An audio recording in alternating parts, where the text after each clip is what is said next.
எங்கள் வீட்டோட காலை நேரம் பார்க்கலாமா? Thursday ஸ்கூல் எல்லாம் லீவு. சரி டைம் எழுந்து பார்ப்போம். ஒரு 6, 7 மணி தான் இருக்கும். கொஞ்ச நேரம் தூங்கிட்டு அப்புறமா எழுந்திருப்போம்னு பார்த்தா 10 மணி ஆகுது. அந்த அளவுக்கு தூங்கியிருக்கேன். சந்தோஷம்லாம் எப்போ தான் ஆஃபீஸ் போனாங்கன்னு கூட தெரியாது. சரி இனிமேலாம் சமைக்க முடியாது. ஜூஸ் மட்டும் போட்டுடலான்னு எனக்கு மாதுளப்பழ ஜூஸு. புட்டுக்கு வந்து பாதாம் பால் தான் பண்ணேன். ஏன்னா பாதாம்லாம் நிறைய ஊற வச்சிருந்தேன். யூசுவலாக எப்படி நாங்கள் காலையில் சாப்பிடுமோ அந்த மாதிரி ஊற வச்சிருந்தேன். சந்தோஷக்கெல்லாம் கொடுக்காததால நிறைய பாதாம் இருந்துச்சு. சரி அதெல்லாம் போட்டு பாதாம் பால் ஆற்றி கொடுத்துருவோம் அப்படின்னு சொல்லிட்டு பாதாம் நல்லா தோலெல்லாம் உரிச்சிட்டு கொஞ்சமாக பால் ஊற்றி ஏலக்காய் போட்டு அரைச்சிட்டேன்.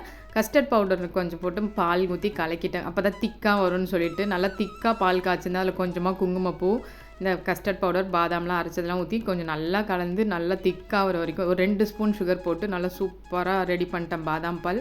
புட்டுக்கு பாதாம் பால், வாழைப்பழம், இந்த பச்சை பயிரெல்லாம் கொடுத்துட்டு எனக்கு வந்து மாதுளப்பழ ஜூஸ் தான் போட்டிருந்தேன். சந்தோஷ்க்கு மட்டும் போட்டு ஃப்ரிட்ஜில் வச்சுட்டு எப்படி நல்லா திக்காக நைட்டு இருக்கும் அப்படின்னு சொல்லிட்டு எனக்கு தேங்காய் பால், தேங்காய்லாம் போட்டு ஒரு சூப்பராக ஜூஸ் போட்டு வச்சுட்டேன். மதியத்துக்கு வந்து லஸ்ஸி வீட்டு தயிர் போட்டிருந்தேன் நேற்றுக்கு நைட்டு. நல்லா திக்காக ஆடையோடு இருந்துச்சு. அதை லஸ்ஸி போட்டு வச்சுட்டேன்.